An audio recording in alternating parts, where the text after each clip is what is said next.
আমার এজ নিয়ে আপনাদের চিন্তা করতে হবে না। হরি দিন তো গেল সন্ধ্যা হলো, পার করো আমারে।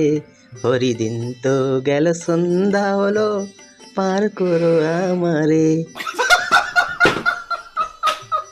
জয় মা, জয় মা, জয় মা অমরত্বের দেবীর জয়। অমরত্ব ফলকে আসা পিসির জয়। আমার এজ নিয়ে আপনাদের চিন্তা করতে হবে না। সে কি বলছো পিসি, সে কি বলছো? তোমার বয়স নিয়ে আমরা ভাববো না? এটা কখনো হয়? তোমার আমাদের সম্পর্ক কি এই কদিনের? ভাবো তো আমরা কত বছর ধরে তোমার লড়াইয়ের সঙ্গী। ভাবো তুমি, তোমার এজ নিয়ে আমরা চিন্তা করবো না? এ কি কখনো হয়? এটা কখনো সম্ভব? আমি তো ভাবতেই পারছি না। আর তুমি এত উত্তেজিত হয়ে যাচ্ছ কেন? ভোটে হেরে গেছো তো কি হয়েছে? জীবনের খেলায় কি হেরে গেছো? এবারে তুমি হারবে, তোমার ভাইপো তোমায় নিয়ে ডুবে যাবে। মানুষের এজ তৈরি করে মানুষের মন। দেখো, এজ তো ছুঁই ছুঁই 70-এর কাছাকাছি হয়ে গেল। তবে একটা কথা তোমায় বলি, যে বুড়ো বয়সে ভীমরতি ধরে জানো তো? অনেক মানুষ আছে যাদের না একটু কোঁচকানিতে হয় না, যতক্ষণ না পুরোপুরি মুচকে ভাঙছে ততক্ষণ পর্যন্ত তাদের শিক্ষা হয় না। এতদিন ধরে দেখলে যে তোমার ভাইপো এত চুরি চামারি করে কোটি কোটি টাকার সম্পত্তি বানিয়েছে, তুমি মন থেকে বুকে হাত দিয়ে একটা কথা বলো তো, যে তোমার ভাইপো সৎ, তুমি সৎ। তাহলে কিন্তু আমি পুরোপুরিভাবে তোমায় নিয়ে ভিডিও বানানো বন্ধ করে দেবো। তোমায় একটা পরামর্শ দিয়ে দিদি, যে তুমি ঘরে আছো না, ঘরে শুয়ে থাকো। কারণ হরির নাম সংকীর্তন করে যদি একটুখানি তোমার পাপ কমে, না হলে কমবে না। মানুষের দেহ, মানুষের মানসিক শক্তি। প্রথমে তো আসি মন নিয়ে, মনের কথা নিয়ে আসি। বলছি বিয়ে তো করলে না, বা করেছো কিনা আমরা জানি না, দীপক ঘোষ কি বলে গেছেন সেটা নিয়েও এখন আসছি না, ওটা অনেক পরের কথা। মানুষের মনটা, এবার মন হয়, বাঁচার মন হয় প্রত্যেকটা মানুষের, কারোর ছেলের জন্য, কারোর নাতি নাতনির জন্য, কারোর নিজের স্বামীর জন্য, অনেকের জন্যই বাঁচার প্রয়োজন হয়। বলছি পিসি, তোমার এই বুড়ো বয়সে কার জন্য বাঁচতে চাইছো? এই পৃথিবী তোমায় নিতে চায় না। নিজের ঘরের লোকেরাই তোমায় ভালোভাবে নেয়নি আজ পর্যন্ত, আর আমরা কীভাবে নেব? তোমার নিজের ভাই, সে আজ বিজেপির কাছে শুভেন্দু অধিকারীর পা চাটতে ব্যস্ত। তোমার আর বাকি ভাইগুলো ঘর ছেড়ে পালাতে বাধ্য হয়েছে। তোমার ভাইপো কত কেসের ভাগিদার, সে ডেলি ইডি সিবিআই দপ্তরে হাজিরা দিচ্ছে, আর তুমি বাঁচার স্বপ্ন দেখছো? বলি থু, তোমার এরকম বাঁচাতে। আপনাদের প্রধানমন্ত্রীর বয়স কত আমি কখনো জিজ্ঞেস করেছি? না না, প্রধানমন্ত্রীর বয়স কত তুমি কখনো জিজ্ঞাসাও করনি। কিন্তু প্রধানমন্ত্রী তুমি বিয়ে করেছো কিনা সেটাও পর্যন্ত জিজ্ঞাসা করেনি। কেন শ্রীমতী লিখছো সেটাও কিন্তু প্রধানমন্ত্রী জিজ্ঞাসা করেননি। কিন্তু তুমি প্রধানমন্ত্রী স্ত্রীকে নিয়ে অনেক খারাপ কথা বলেছো, সেটা কিন্তু আমরা দেখেছি, আমরা শুনেছি, পশ্চিমবঙ্গের মানুষ জানে। তোমার কুমানসিকতা, কুচরিত্র, তোমার চরিত্র কি বিচিত্র সেটা পশ্চিমবঙ্গের মানুষ খুব ভালোভাবেই জেনে গেছে। তোমার মতো এত ধড়িবাজ মেয়ে ছেলে আর পুরো বিশ্বে একটাও নেই, তুমি ছাড়া আর কেউ না। কখনো বয়স জিজ্ঞেস করে না। এটা কিছু লোকের দুঃস্বপ্ন আর দুর্যোগ আর দুর্ভোগ, যারা ভয় পায়। বলছি ক্ষমতায় থাকাকালীন না পুলিশ নিয়ে অনেক উড়েছো, তোমরা এত উড়েছো পুলিশের পায়ের মাথার উপরে পা দিয়ে, সেই জন্য তোমার মনে হচ্ছে কি মানুষ দুর্যোগ দুর্ভোগ এগুলো মানুষের মনে আছে না। মানুষ তোমায় ঘেন্না করে, তোমার মুখে না ফুলচন্দন পড়ুক যদি মানুষের দুর্ভোগ হয়।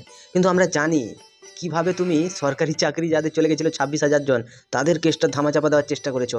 কিভাবে অভয়ার বাবা মার উপরে অত্যাচার করেছো, কিভাবে তুমি প্রত্যেকটা কেস যত আছে, রাজীব কুমারের যত বেআইনি অনৈতিক কার্যক্রম, সেগুলোকে ধামাচাপা দেওয়ার চেষ্টা করেছো।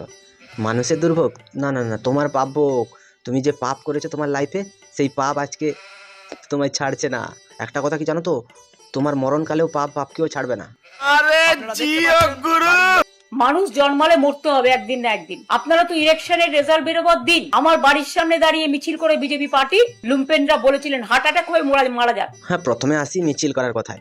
তুমি বলেছিলে বিজেপিকে দেখে নেবে, তোমার ভাইপো বলেছিল ডিজে বাজাবে, সেগুলো বুঝি ভুলে গেছো? ওরা তো শুধুমাত্র একটুখানি গান বাজিয়েছে, একটু নাচ করেছে, তাতেই এত ফেটেছে। যদি বিজয় মিছিল বার করতো তাহলে কি হতো জানো তো? আজকে পশ্চিমবঙ্গে বিজেপি তার সংস্কৃতি এখানটায় দেখাচ্ছে। পশ্চিমবঙ্গের সংস্কৃতি বিজেপির হাত ধরে প্রকাশ পেয়েছে। এই প্রথম কোনো নির্বাচন হলো যেখানে বিজেপি জেতার পরে একটাও খুন হয়নি। গাঁজা খেয়ে একটা মরে গেছিলো, তার ঘরে গিয়ে অভিষেক কি মারটা খেলো, ও মাই গড। আর কত নাটক দেখবো তোমাদের? তুমি বিজেপির কথা বলছো? বিজেপি অনেক ভালো, অনেক ভালো। যদি তুমি জিতে যেতে না, পশ্চিমবঙ্গে কটা মায়ের কোল শূন্য হতো, কটা স্বামীকে হারাতো স্ত্রীরা, কটা ছেলে মেয়ে তার বাপকে হারাতো, এটা ভেবে দেখেছো? না না না, সেটা ভাবার তোমার সময় নাই। তুমি শুধুমাত্র নিজের আত্মগৌরব, আত্মপ্রশংসা, আত্ম অহংকার নিয়ে ব্যস্ত, আর এটাই তোমার সর্বনাশের মূল কারণ। দেখো কাণ্ড। আরে তোমাদের শেষ না দেখা পর্যন্ত আমি আছি, আমি ছিলাম, মানুষের ভালোবাসায় থাকবো এবং কর্মীদের ভালোবাসায় থাকবো। হ্যাঁ, যারা অনেক বেশি পাপ করে না তারা খুব সহজে যায় না, সেটা আমরা ভালোভাবেই জানি। কিন্তু তুমি যে মানুষের ভালোবাসায় থাকবে বলছো, কোন মানুষের ভালোবাসায়? যেই মানুষগুলো তোমায় ভালোবাসতো তারা আজকে ভয়ে ঘর থেকেই বেরোচ্ছে না।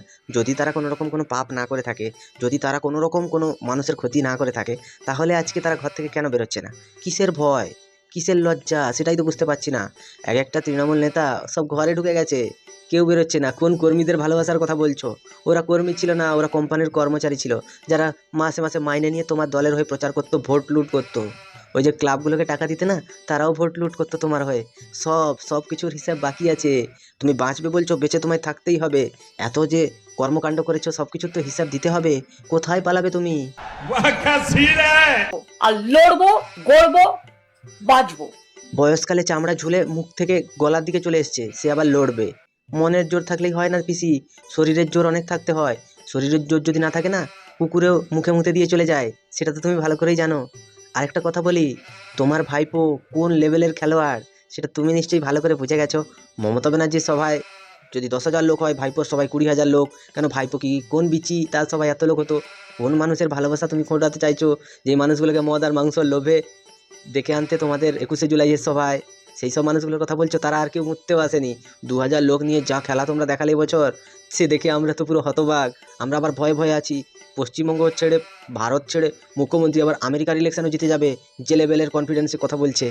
মমতা ব্যানার্জি আলাদা লেভেলের মহিলা। মাদারের বাচ্চা। মানুষের পরিবারের জন্য লড়াই করব, কর্মীদের জন্য লড়াই করব। আর আমার যা কর্মীরা আছে এনাফ, এবং অনেক নতুন ছেলেমেয়েরাও জয়েন করছে, আমি তাদের আহ্বান জানাবো। নতুন ছেলেমেয়েরা জয়েন করছে? কোন নতুন ছেলেমেয়েরা? কত টাকা দিচ্ছ তাদের? তাদের তো চাকরি দেওয়ার কোনো নামগন্ধ ছিল না। কোন নতুন ছেলে মেয়ে জয়েন করছে? একটার নাম বলো, একটাকে দেখাও।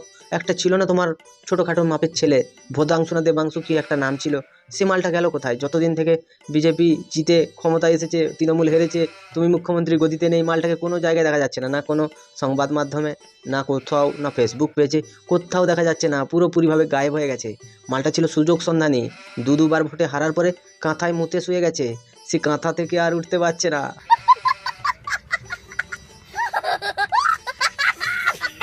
1997 সালে যদি নতুন করে পথ চলতে পারি, 2026-এও পারবো। হ্যাঁ বলছি, ইলেকশন তো আছে 2031 সালের, এখনো পর্যন্ত কোনো ঘোষণা হয়নি। তুমি 2026 সালে কি পারবে? দুপা হাঁটতে গিয়ে তো বসে পড়ো, মুড়ি খেয়ে নাকি তোমার সারা জীবন চলে যায়। তুমি নাকি কোনোদিনও ভাত খাও না, সারাদিনে নাকি 20 কিলোমিটার হাঁটো। অনেক গল্প শুনেছি। তোমার শরীরটা আর 5টা সাধারণ মেয়ের মতো নয়। সিপিএম তোমায় এত মারার পরেও তুমি ঠিক কামব্যাক করে দাঁড়িয়ে ভোটের প্রচারে গেলে। মানতে হবে তোমার মানসিকতা, মানতে হবে তোমার শারীরিক জোর, কিন্তু সেই জোর এত বছর বয়সে এসে বিধবা ভাতা নেওয়ার জায়গায় যদি তুমি বলো যে আমি রাজ্য শাসন করব, সেটা তো দেখতে একটা কেমন কেমন লাগে, তাই না?